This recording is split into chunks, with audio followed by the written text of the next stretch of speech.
بسم اللہ الرحمن الرحیم۔ السلام علیکم دوستو، حضرت آدم علیہ السلام کی زندگی کا یہ تیسرا پارٹ ہے۔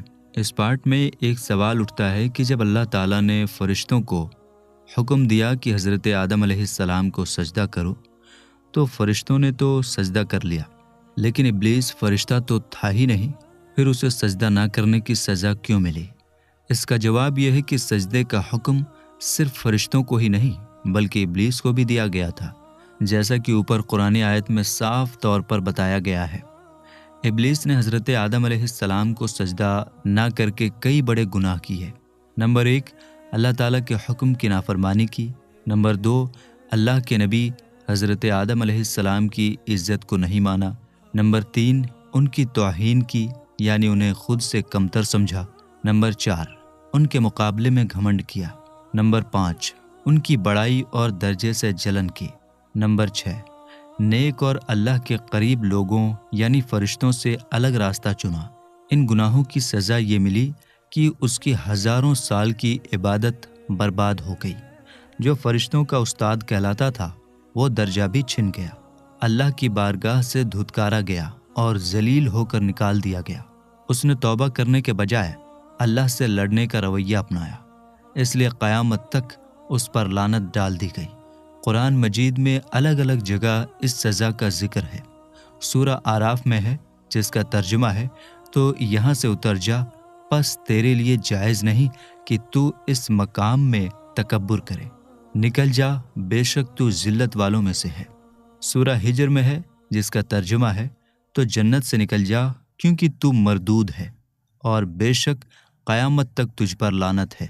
اور سورہ صاد میں ہے، جس کا ترجمہ ہے تو جنت سے نکل جا کہ بے شک تو دھتکارا ہوا ہے اور بے شک قیامت تک تجھ پر میری لعنت ہے۔ جب ابلیس کو اللہ تعالیٰ کی طرف سے مردود اور لعنتی ہونے کا حکم سنایا گیا تو اس نے اللہ سے ایک چیز مانگی۔ اس نے کہا، مجھے اس دن تک مہلت دے دے جب لوگ دوبارہ زندہ کیے جائیں گے، یعنی قیامت کے دن تک مجھے زندہ رہنے دے۔ قرآن مجید میں سورہ اعراف میں ابلیس کے اس مطالبے کو ان الفاظ میں بیان کیا گیا ہے، تو مجھے اس دن تک مہلت دے دے جس میں لوگ اٹھائے جائیں گے۔ سورہ ہجر میں ہے، جس کا ترجمہ ہے، اے میرے رب، تو مجھے اس دن تک مہلت دے دے جب لوگ اٹھائے جائیں گے۔ پارہ 23 سورہ صاد کی آیت نمبر 79 میں بھی ابلیس کا مہلت مانگنا ذکر ہوا ہے، لیکن صرف مہلت مانگنے پر ہی وہ نہیں رکا، بلکہ اس نے اپنے ضدی اور بدنیت ارادے کا بھی کھل کر اعلان کر دیا۔ اس نے کہا، اے میرے رب، اگر تو نے مجھے قیامت تک زندہ رکھا تو میں ضرور اس شخص حضرت آدم علیہ السلام سے اور اس کی تمام اولاد سے بدلہ لوں گا جسے تو نے مجھ سے زیادہ عزت دی ہے۔ میں ان کی ادھکتر اولاد کو اپنے دھوکے، فریب اور گمراہی میں پھنسا دوں گا۔ ہاں، کچھ لوگ ایسے ہوں گے جو میرے جال سے بچ جائیں گے۔ قرآن کریم میں ابلیس کے اس ارادے اور چال کو ان الفاظ میں بیان کیا گیا ہے، جس کا ترجمہ ہے، بھلا دیکھ تو جسے تو نے میرے اوپر معجز بنایا، اگر تو نے مجھے قیامت تک مہلت دی تو ضرور میں تھوڑے سے لوگوں کے علاوہ اس کی اولاد کو پیس ڈالوں گا۔ جب ابلیس نے غصے اور حسد میں آ کر یہ اعلان کیا کہ وہ انسانوں کو گمراہ کرے گا تو اللہ تعالیٰ نے اسے جواب دیا، نکل جا یہاں سے، تو جسے گمراہ کر سکتا ہے کر لے، اپنے سارے فریب چالیں اور وسوسے استعمال کر لے، اپنے سوار اور پیدل لشکر کے ساتھ انسانوں پر حملہ کر لے، ان کے مال اور اولاد میں شریک ہو جا، یعنی انہیں غلط کمائی اور غلط اولاد کے راستے میں لے جا، ان سے طرح طرح کے جھوٹے وعدے کرتا رہ، لیکن دھیان رکھ، جو میرے خاص بندے ہوں گے ان پر تیرا کوئی داؤں نہیں چلے گا، وہ تیرے دھوکے اور بہکاوے سے بچ کر رہیں گے۔ قرآن کریم میں یہ پورا جواب انہی باتوں کے ساتھ بیان کیا گیا ہے، جس کا ترجمہ ہے، اللہ نے فرمایا، چلا جا، تو ان میں جو تیری پیروی کرے گا تو بے شک جہنم تم سب کی بھرپور سزا ہے، اور تو اپنی آواز کے ذریعے جسے پھسلا سکتا ہے پھسلا دے، اور ان پر اپنے سواروں اور پیادوں کے ذریعے چڑھائی کر دے، اور مالوں اور اولاد میں تو ان کا شریک ہو جا اور ان سے وعدے کرتا رہ، اور شیطان ان سے دھوکے ہی کے وعدے کرتا ہے۔ بے شک جو میرے بندے ہیں ان پر تیرا کچھ قابو نہیں۔ شیطان کا پھسلنا اور گمراہی کی کوشش۔ نمبر 1، شیطان کا کام انسانوں کو بہکانا، وسوسے ڈالنا اور گناہ کی طرف بلانا ہے۔ نمبر 2، جب کہا گیا کہ اپنے سواروں اور پیادوں کے ساتھ انسانوں پر چڑھائی کر، تو اس کا مطلب یہ ہے کہ اپنے پورے فریب، چالیں اور جتنے بھی تکڑم ہیں سب لگا لے اور اپنے سارے لشکر کے ساتھ انسانوں کو گمراہ کرنے کی کوشش کر۔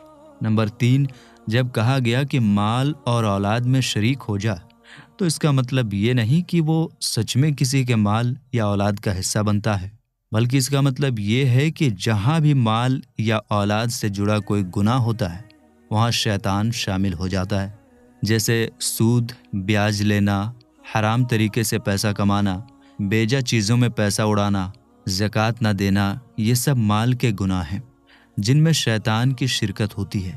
اور زنا، ناجائز رشتہ کرنا، ناجائز طریقے سے اولاد پیدا کرنا، یہ اولاد سے جڑے گناہ ہیں جن میں بھی شیطان شریک ہو جاتا ہے۔ جب ابلیس نے اللہ سے مہلت مانگی تو اللہ تعالیٰ نے اس کا یہ مطالبہ منظور کر لیا اور اسے مہلت دے دی، لیکن یہ مہلت قیامت کے دن تک نہیں دی گئی، بلکہ پہلی بار سور پھونکا جائے گا، یعنی جب قیامت کی شروعات ہوگی، بس وہیں تک کی مہلت اسے ملی۔ قرآن کریم کی سورہ اعراف میں یہی بات بیان ہوئی ہے، جس کا ترجمہ ہے اللہ نے فرمایا تجھے مہلت ہے، اور سورہ ہجر میں ہے جس کا ترجمہ ہے پس بے شک تو ان میں سے ہے جن کو معین وقت کے دن تک مہلت دی گئی ہے۔ اسی بات کا ذکر پارہ 23 سورہ صاد کی آیت نمبر 80-81 میں بھی کیا گیا ہے۔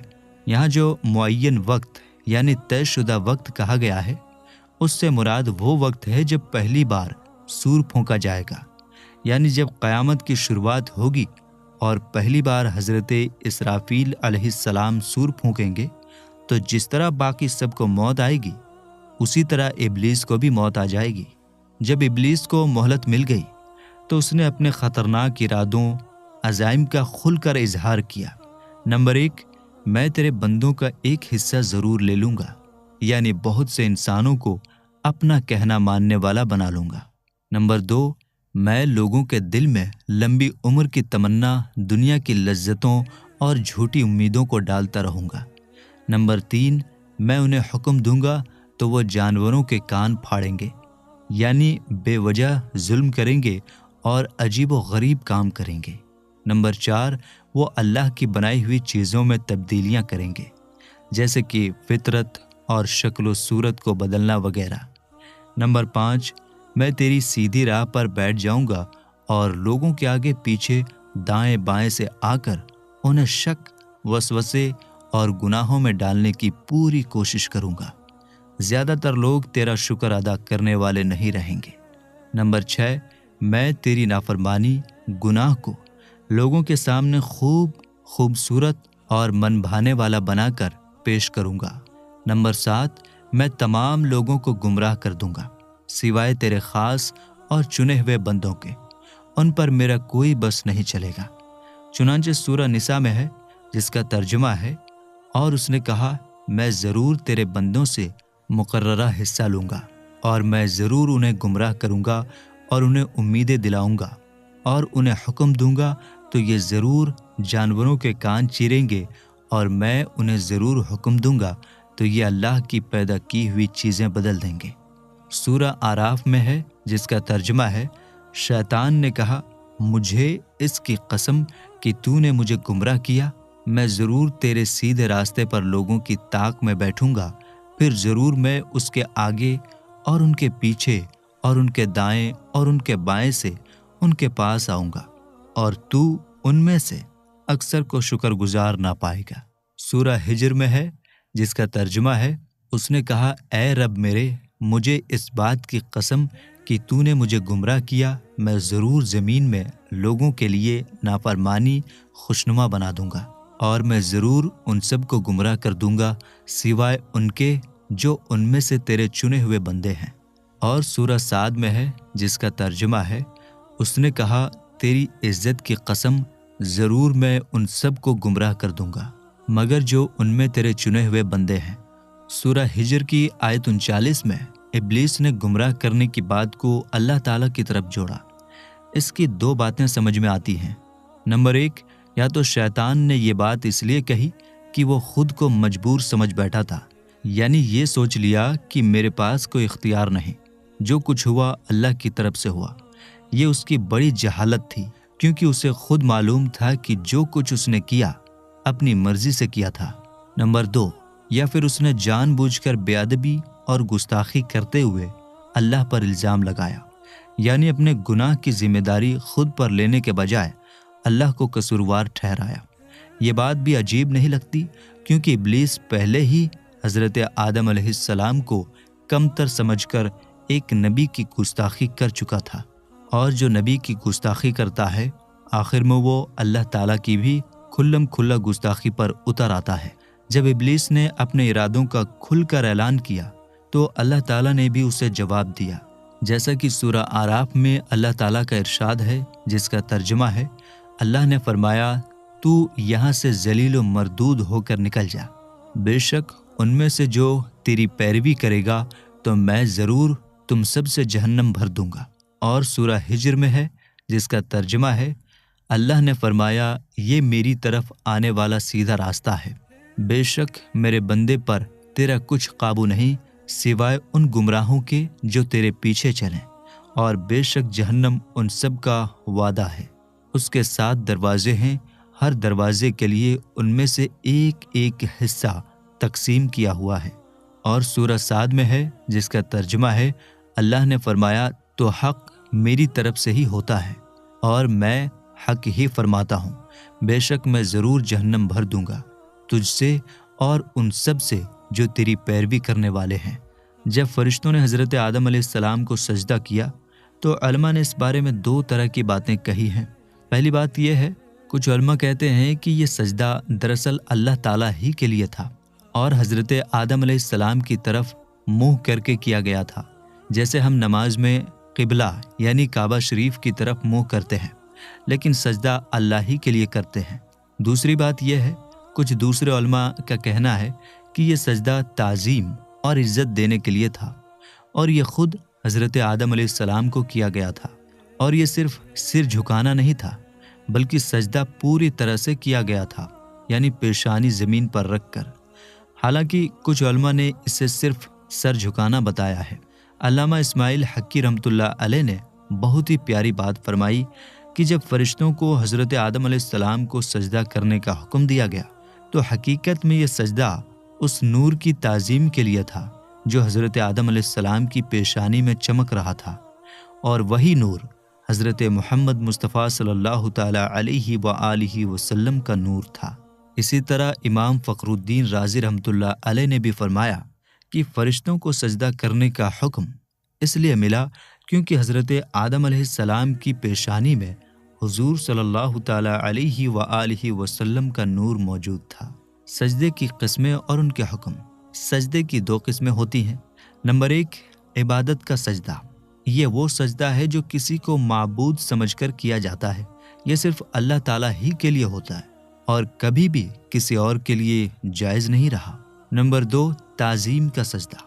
یہ کسی کو عزت دینے کے لیے کیا جاتا ہے، یعنی اسے معبود نہیں مانا جاتا، بس اس کا ادب کیا جاتا ہے۔ ہماری شریعت، اسلامی شریعت میں عبادت کا سجدہ صرف اور صرف اللہ تعالیٰ کے لیے ہی ہوتا ہے، اور تعظیم کا سجدہ جو پہلے کی امتوں میں کبھی کبھی جائز تھا، اب ہماری شریعت میں منع کر دیا گیا ہے، یعنی اب کسی کو عزت دینے کے لیے بھی سجدہ کرنا حرام ہے۔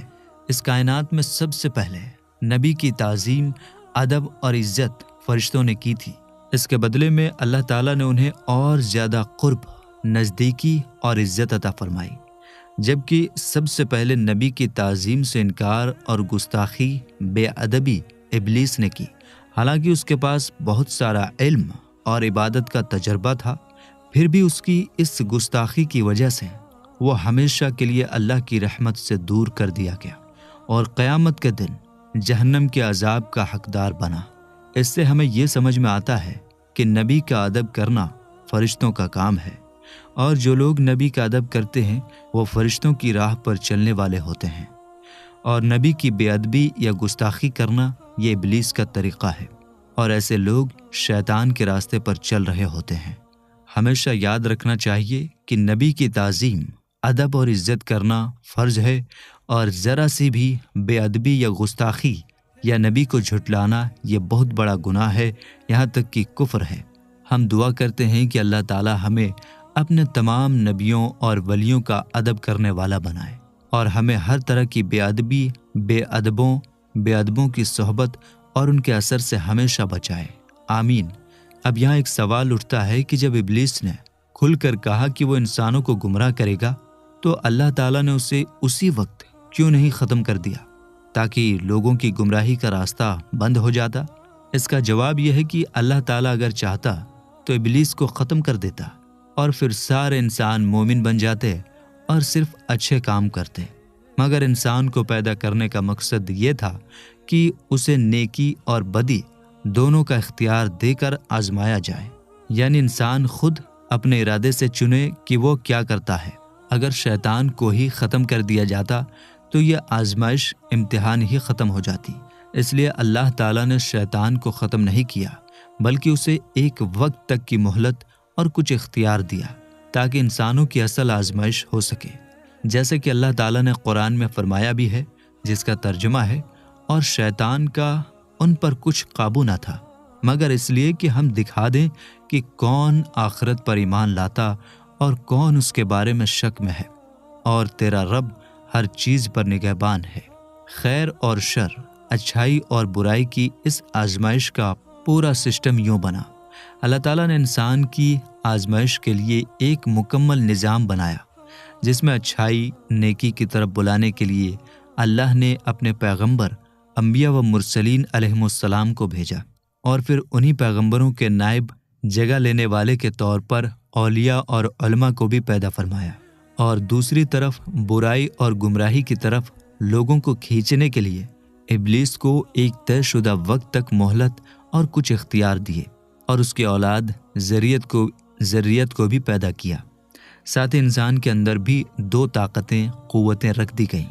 نمبر ایک طاقت ایسی جو انسان کو کفر، گمراہی اور برائی کی طرف کھینچتی ہے۔ نمبر دوسری طاقت جو انسان کو ایمان اور نیکی کی طرف لے جاتی ہے۔ اللہ نے انسان کو عقل، سمجھ بوجھ بھی دی، اور یہ اختیار، چننے کی آزادی بھی دی کہ وہ چاہے تو ایمان اور نیکی کو اپنائے یا پھر کفر اور برائی کی طرف راہ پکڑے۔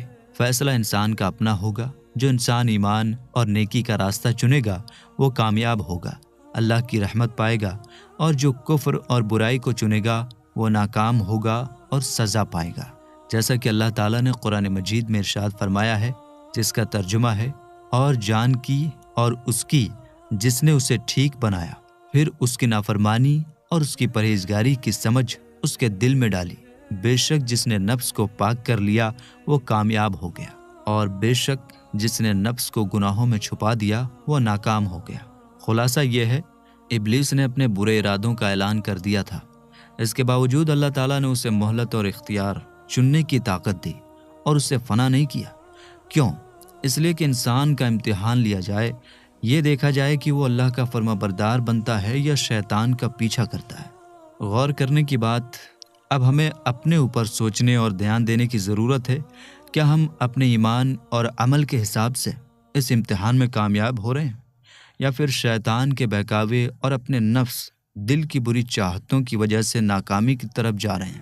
جو شخص صحیح ایمان اور عقیدے کے ساتھ نماز، روزہ، زکوٰۃ وغیرہ فرائض اور واجبات کی پابندی کرتا ہے، سنت اور اچھے کاموں پر عمل کرتا ہے، اور اپنے نفس کو گناہ اور بری خواہشوں سے روکتا ہے، وہ کامیابی کی راہ پر چل رہا ہے۔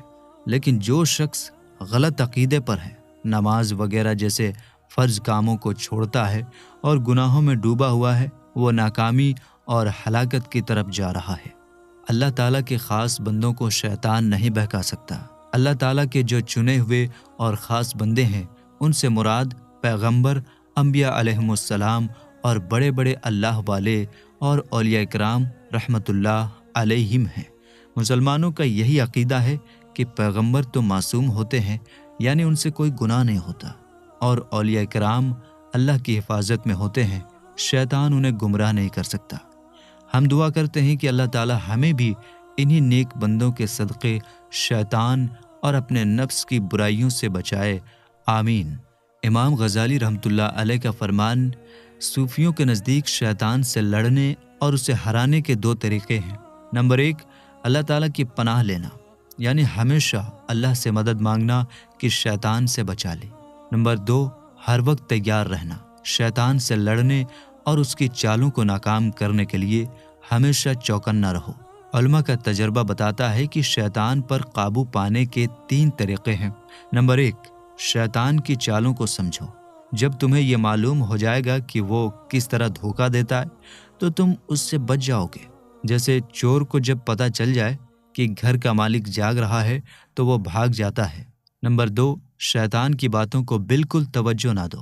وہ ایک بھونکنے والے کتے کی طرح ہے، اگر اسے چھیڑو گے تو حملہ کرے گا، لیکن اگر اسے نظر انداز کر دو گے تو خاموش رہے گا۔ نمبر 3، اللہ کا ذکر کرتے رہو، ہمیشہ اللہ کو یاد کرنے میں لگے رہو، یہی سب سے بڑی حفاظت ہے۔ ایک اور اہم بات، اگر ممکن ہو تو کسی سچے سنی، صحیح عقیدے والے، اللہ سے ڈرنے والے نیک شیخ، پیر کے مرید بن جاؤ، ان کی صحبت میں رہو، ان کی باتوں پر عمل کرو۔ اسی طرح نیک لوگوں سے دوستی رکھو اور انہی کی صحبت میں بیٹھو، کیونکہ برے لوگوں کی صحبت یہ شیطان کا سب سے خطرناک اور اثردار جال ہے۔ دعا ہے کہ اللہ تعالی ہمیں شیطان سے، نفس سے اور بری صحبت سے بچائے رکھے، آمین۔ میرے دوستو، حضرت آدم علیہ السلام کی پوری زندگی کا یہ تیسرا پارٹ تھا۔ ہم امید کرتے ہیں کہ آپ کو آج کی ہماری یہ ویڈیو بے حد پسند آئی ہوگی۔ ویڈیو پسند آنے کی صورت میں لائک اور شیئر کیجیے۔ ملیں گے انشاءاللہ تعالی اگلی ویڈیو میں۔ السلام علیکم، اللہ حافظ۔